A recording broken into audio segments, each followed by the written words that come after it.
கூடைய அம்மா தனி கட்டும் பொன்னாளோ. அது மட்டுமல்ல, அவள் ஈசன் கூற கூடைய இருக்கட்டும் பொன்னாளோ. பொன்னாளையம்மா காசி போடுங்கம்மா.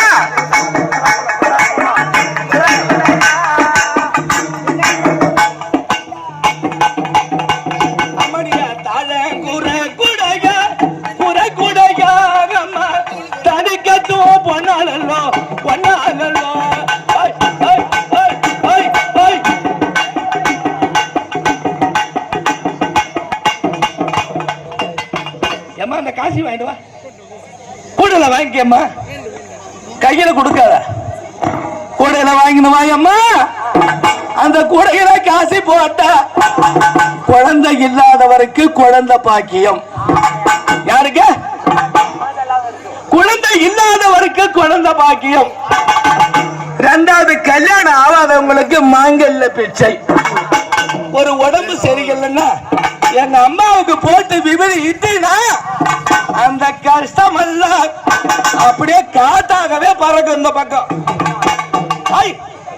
உனக்கு ஆனா எங்க அம்மாவுக்கு போடுற அப்படி என்று சொல்லி என் தாயாகப்பட்ட அந்த ஈசன் கூடையை இந்த முடன் தான் எடுத்தாள். தானே நான் தருவேன் கிருபையுடன் என்ற சத்தியாரே.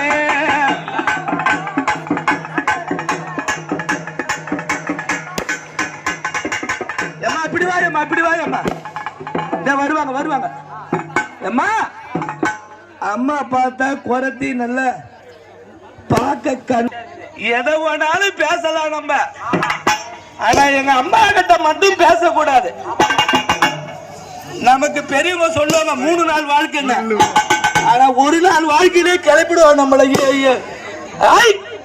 அப்படியே அமர்த்தா அம்மா, அப்படியே நிக்கணும். இல்ல அப்படியே நில்லு. புடிமா பிதாவை புடிமா, புடிச்சு உட்கார வைய. அம்மா இந்த குழந்தை அம்மா எங்க இருந்து வந்துக்கிறாங்க? அம்மா என்ன ஊர்ல இருந்தம்மா வந்துக்கிற நீ? இப்படி வா. இப்படி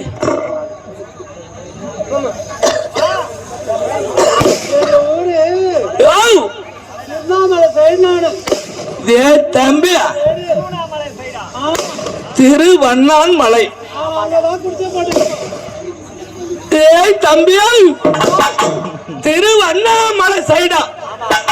ஆனா அங்க தான் குடிசை போட்டுக்கிட்டு இந்த குடிசையில தான் இருக்கிறாங்க இவங்க.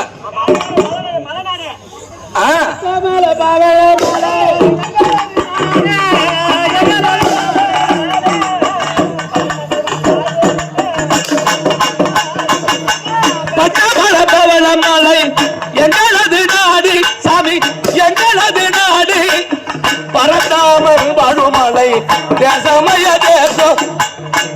தம்பீர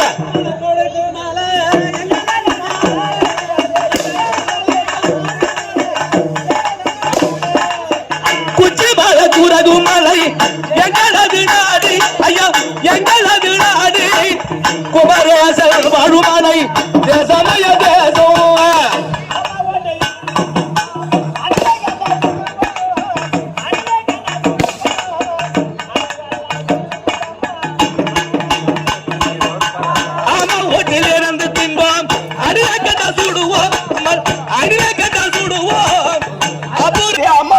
சொல்ற என்ன காரணம்? பையா, எங்க அம்மா கண்ணெடுத்து பார்த்தா நம்ம கஷ்டம் எல்லாம் காத்தாகவே பறக்கும். மழை போல வந்தாலும் பனி போல விளக்குமா. இப்ப எவ்வளவு பனி பெய்யுது. வெடிக்கால எங்க அம்மா கண்ணெடுத்து பாப்பாளாம். அந்த பனி எப்படி போவோம்? பல பலனுக்கு அலைஞ்சுட்டா. அந்த மாதிரி நம்மள பெற்ற தாய் அதிகமா அவகிட்ட பேசுற வேலை வச்சுக்காத. அடி பொல்லாத பிள்ளையா இருந்தாலும்